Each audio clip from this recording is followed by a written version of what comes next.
अस्सलामु अलैकुम वरहमतुल्लाहि वबरकातुह। मोहतरम भाइयों, बुज़ुर्गों, दोस्तों, कल दोपहर में मुझे जैसे ही ये ख़बर पढ़ने के लिए मिली हज़रत मौलाना मुजीबुद्दीन साहब क़ासमी रहमतुल्लाह अलैह वो अब हमारे दरमियान में नहीं रहे, मुझे बेइंतहा गम हुआ, अफसोस हुआ। इसलिए कि हज़रत मौलाना हमारे उस्ताद मोहतरम थे। बाज़ाब्ता हमने उनसे कोई किताबें नहीं पढ़े थे, लेकिन उनकी तरबियत ज़रूर हमको हासिल थी। मैं आपको बताऊंगा, हज़रत मौलाना की बातों ने, हज़रत मौलाना के मोटिवेशन ने हमारे अपने भी ज़िंदगी को, हमारी अपनी भी मेंटालिटी को कैसे चेंज किया, कैसे बदला।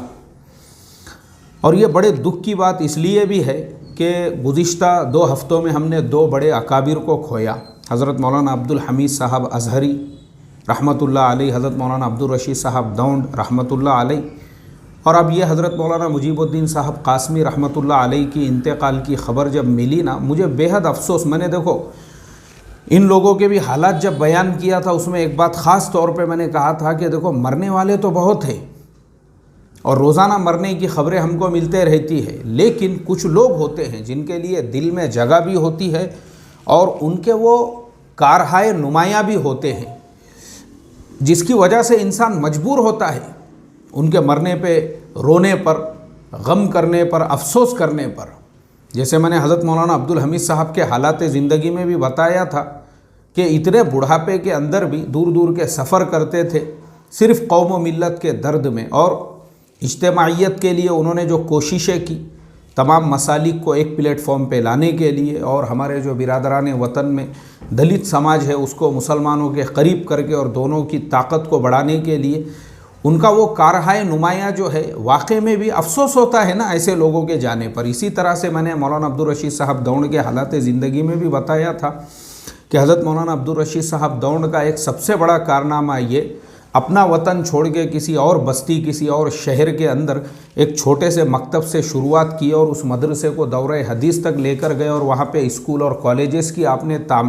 उम्मत के बच्चों के लिए आप चले गए दुनिया से छोड़कर। ये सरमाया है कौम के लिए। तो ऐसे जो लोग होते हैं ना, अफसोस होता है उनके जाने पर। ऐसे ही हज़रत मौलाना मुजीबुद्दीन साहब क़ासमी के इंतकाल पर जो दर्द हुआ, जो अफसोस हुआ, वो इसलिए क्योंकि उनका सबसे बड़ा कारनामा ये कि जो अपने आप को उन्होंने वक्फ़ कर दिया था काशिफुल उलूम के लिए, अपने आप को वक्फ़ कर दिया था। वक्फ़ यानी उनकी पूरी ज़िंदगी बस एक ही इदारे के लिए लगी। 50 साल तक उसी इदारे से जुड़े रहे और इंतकाल तक उसी के साथ में जुड़े रहे, और मुहतमिम थे आप जामिया इस्लामिया काशिफुल उलूम औरंगाबाद के। तो अगर हम उनकी ज़िंदगी को भी देखेंगे, जैसे मैंने बताया कि हमने बाज़ाब्ता उनसे कोई किताबें नहीं पढ़ी, लेकिन उनकी तरबियत हमको जो हासिल रही, मुझे वो ज़माना अभी तक याद है। वो तलबा की जो तालीम है, तरबियत है, उनको नसीहत करना है, उनको समझाना है, इसी तरह से जो है उनको पढ़ने के लिए मस्जिद में बिठाना है, और भी बहुत सारी चीज़ें। यानी अपने आप को पूरी तरह से उन्होंने वक्फ़ किए, उसके अलावा दूसरा कोई काम नहीं। यानी अगर कोई इंसान मेरे से ये सवाल करे कि भाई मैं जो है ना अपनी लाइफ में स्टेबिलिटी चाहता हूँ, यानी मैं चाहता हूँ कि मैं एक सुई के साथ अपने जहन को मुंतशिर ना होने दूँ और एक सुई के साथ बस एक ही काम करूँ, तो मुझे किसकी लाइफ से मोटिवेशन लेना चाहिए? तो मैं उसको एक ही लफ्ज़ में ये कहूँगा कि वो है हज़रत मौलाना मुजीबुद्दीन साहब क़ासमी। उन्होंने अपनी ज़िंदगी को मुंतशिर होने ही नहीं दिया किसी दूसरे काम में, किसी दूसरे शोबे में, किसी दूसरे वक्फ़ किया उन्होंने। मैं समझता हूँ आज जामिया इस्लामिया काशिफुल उलूम जिस मकाम और मर्तबे पे पहुँचा हुआ है, उसके अंदर हज़रत मौलाना की क़ुरबानियों का बहुत बड़ा हिस्सा है। हज़रत मौलाना मुजीबुद्दीन साहब क़ासमी, इसी तरह से ये बहुत बड़ी नासपासी होगी अगर मैं हज़रत मौलाना रियाज़ुद्दीन साहब फ़ारूक़ी रहमतुल्लाह अलैह का यहाँ पे ज़िक्र ना करूँ, बल्कि ये दोनों जो है उसके जिस्म और रूह की तरह से थे, जिन्होंने आज उस इदारे को इस मकाम और मर्तबे तक पहुँचाया। और जैसा मैंने कहा आपको, हमारी अपनी ज़िंदगी में, यानी मैं आपको वो वाक़यात भी बताऊँगा कि हज़रत मौलाना से हमारा ताल्लुक़ कैसा था। हम लोग छोटे से गाँव के एक तो रहने वाले भी, और हमारी तालीम भी जहाँ पे हुई, मंठा जालना ज़िले के अंदर एक छोटा सा गांव है, ہماری ابتدائی تعلیم وہیں پر ہوئی، ہم نے وہیں پہ عالمیت کی ابتدائی جماعتیں پڑھی، اور آگے کی تعلیم کے لیے چونکہ وہاں کا وہ جو مدرسہ تھا وہ جامعہ اسلامیہ کاشف العلوم کی شاخ تھا، اور جب ہم لوگ جامعہ اسلامیہ کاشف العلوم اورنگ آباد پہنچے، ہمارے جن استاد محترم نے ہمارا وہاں پہ داخلہ کرایا تھا، انہوں نے ہم کو اس بات کی نصیحت کی، بولے دیکھو میں آپ کو کنویں سے سمندر میں لا کے چھوڑ رہا ہوں، یہ سمندر ہے، یہ سمندر ہے۔ اور واقعی میں بھی ہم لوگ 4 کمروں کے ایک مدرسے میں پڑھتے تھے، چھوٹا سا گاؤں، چھوٹا سا کھیڑا، چھوٹا سا دیہات، اور ہم کو یہ لگتا تھا کہ وہ جو گاؤں ہے وہاں جمعہ کے دن بازار بھرتا تھا، دنیا میں یہ بازار سے بڑی اور کوئی چیز نہیں ہے، مطلب دنیا جو کچھ بھی ہے وہ یہی بازار ہے بس۔ لیکن جب ہم لوگ جامعہ پہنچے تو ہم لوگ وہی اپنے دیہاتی انداز میں، وہی دیہاتی کپڑے ہمارے، اب جامعہ میں ہم نے دیکھے کہ ماشاءاللہ وہاں کے جو طلبہ ہے ایک دم اکثروں کو شیروانی پہنے ہوئے ہیں، اور رامپوری ٹوپی جو ہے، رامپوری جو کالی ٹوپی ہے، اکثر لوگ تو وہ ٹوپی پہنا کرتے تھے۔ اب ہماری ٹوپی بھی وہی رہتی تھی جو کسی ٹیلر نے مفت میں سی کے دے دیا، ویسی ٹوپی ہم نے پہنی ہوئی ہے سر کے اوپر۔ اب یہ سارے حالات جب ہم نے دیکھے تو حضرت مولانا مجیب الدین صاحب قاسمی کا ہمارے اوپر یہ احسان ہے، اکثر میرے ساتھ میں تو ایسا اکثر ہوا کہ وہ مجھے اپنے پاس بٹھا کے ایسا 10 منٹ 15 منٹ انہوں نے مجھے بہت ساری باتوں کی نصیحتیں، یہاں آپ نے کیسے رہنا چاہیے، یہاں جو کپڑے پہنتے ہیں یہ لوگ شیروانی وغیرہ، تمہارا لباس کیسے ہونا چاہیے، یہ لوگ کیسی بات کرتے ہیں، بات کے اندر کیسی فصاحت ہوتی ہے، کیسے بلاغت ہوتی ہے، اور کس طریقے سے جو ہے اس طریقے سے تمہارا انداز تکلم ہونا چاہیے۔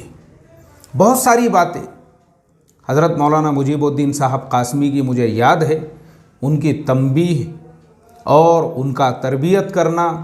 اور ان کا بہت ساری باتوں کی نصیحت کرنا، واقعی میں یہ ان کے احسانات ہیں، دل کی گہرائیوں سے دعائیں ہیں ان کے لیے۔ میں سمجھتا ہوں اگر ایسے اساتذہ ہر مدرسے میں ہوں جو اپنے طلباء کو اس طریقے سے نصیحت کرے، اس طریقے سے ان کے ساتھ میں شفقت کا معاملہ کرے، تو ہمارے مدرسوں کا رنگ ڈھنگ اور وہاں سے پڑھنے والے جو طلباء ہیں، پتہ نہیں اللہ تعالیٰ جو ہے پوری دنیا میں کہاں کہاں کیسے کیسے ان سے کام لے۔ اگر ایسے مشفق اساتذہ ہو تو حضرت مولانا مجیب الدین صاحب قاسمی کا یہ کارنامہ تھا، صرف میرے اکیلے کے ساتھ میں نہیں، اور بھی بہت سارے طلباء ہیں جو ہم ان سے کارگزاریاں سنتے رہتے تھے کہ بھائی تم کو بلائے تھے تو کیا بولے، کیا سمجھائے، کیا بتائے، اس طرح سے وہ طلباء کو موٹیویٹ کرتے رہتے تھے، اور اکثر تمام طلباء کے سامنے بھی جو ہے نصیحت کرنا، ان کو بزرگوں کے واقعات سنانا، واقعات کے ذریعے سے جو ہے تربیت کرنا، یہ ان کا ایک کارہائے نمایاں تھا۔ اللہ تبارک و تعالی اپنی شایان شان ان کو درجات عطا فرمائے۔ میں اور ایک بات آخر میں بتا دوں جو مجھے یاد آ رہی ہے، ایک مرتبہ حضرت مولانا معین الدین صاحب قاسمی رحمۃ اللہ علیہ جو ناندیڑ کے رہنے والے تھے اور حضرت قاری طیب صاحب رحمۃ اللہ علیہ کے خلیفہ تھے، ایک مرتبہ مجھے ان کے ساتھ میں 3 دن لگانے کا موقع ملا۔ اب وہ جو سفر تھا ہمارا جماعت کا، اس درمیان میں پھر انہوں نے ایک مرتبہ ذکر کیا، بولے ہم لوگ،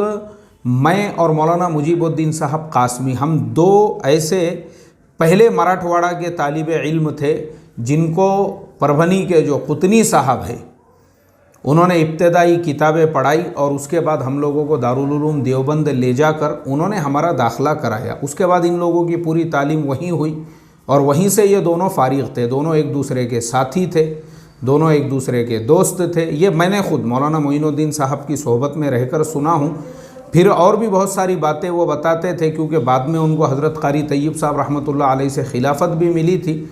یہ چیز بھی ہم لوگوں کو پتہ ہونی چاہیے، یہ چیز بھی ہمارے علم میں ہونی چاہیے کہ یہ وہ لوگ تھے بچپن سے ہی انہی کاموں میں لگ گئے تھے، دینی تعلیم اور تعلم، درس اور تدریس، اللہ نے آخری سانس تک وہی کام لیا ان سے۔ اب میں آتا ہوں میرے اپنے اوپر، جو بہت سارے لوگ مجھے ٹرول کرتے ہیں، میرے خلاف مضامین لکھتے ہیں، میرے خلاف ویڈیوز بناتے ہیں، اور وہ یہ سوچتے ہیں کہ وہ اس طرح کی حرکتیں کر کے مجھے میرے کام سے ہٹا دیں گے یا روک دیں گے۔ تو میں ان کو یہ بتا دوں، ایسے استادوں سے ہم نے تعلیم حاصل کی ہے، ایسے استادوں سے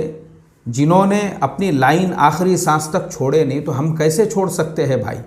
हाँ, तुम अपना काम कर सकते हो, हमको एक मस्जिद से निकाल सकते हो, दूसरी मस्जिद से निकाल सकते हो, तीसरी मस्जिद से, मस्जिदों में साजिशें कर सकते हो, मस्जिदों के ज़िम्मेदारों को बहका सकते हो, हमको हमारे मकसद से तुम हटा नहीं सकते। हमको ऐसे लोगों ने बिठाया हुआ है इस रास्ते के ऊपर, वो तो आखिरी सांस तक हम करते रहेंगे। और मैं समझता हूँ अल्लाह तबारक व तआला ने ऐसे ही लोगों की तरबियत से ये मोटिवेशन हमारे अंदर पैदा किया। अगर बचपन में ये ऐसे असातिज़ा हमको नहीं मिलते थे, हमारे अंदर भी वो हौसले और हिम्मतें नहीं रहती थी, मगर ऐसे ही लोगों ने हमको बिठाई इस रास्ते पर, मोटिवेट किया हमको ऐसे लोगों से। और ऐसी लोगों की ज़िंदगियों से जो है ना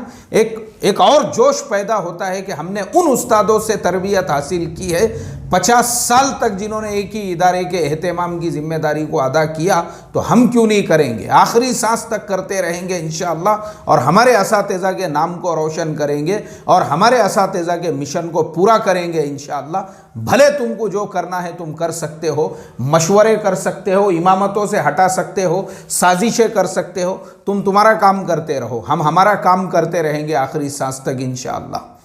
जो करना है वो करो, व्हाट्सएप पे ग्रुप बनाओ, दो उसके अंदर गालियाँ, कोई फ़र्क नहीं पड़ता हमको उससे। जब ऐसे असातिज़ा हमको मिले, हमारे लिए ये काबिल फ़ख्र बात है और काबिल शुक्र ये बात है, हमको ऐसे असातिज़ा की तरबियत मिली हुई है। अल्लाह तबारक व तआला हमारे इन असातिज़ा इकराम की क़ब्रों को अपनी रहमतों से भर दे और अपनी शायान शान इनके दर्जात को बुलंद फरमाए। और जो लाखों शागिर्द है हमारे जैसे और उनके शागिर्द और शागिर्दों के शागिर्द है, अल्लाह ताला ने इन सब को उनके लिए जो है सवाब जारिया बनाया हुआ है और क़यामत तक उनके नामे आमाल में ये सवाब पहुँचता रहेगा।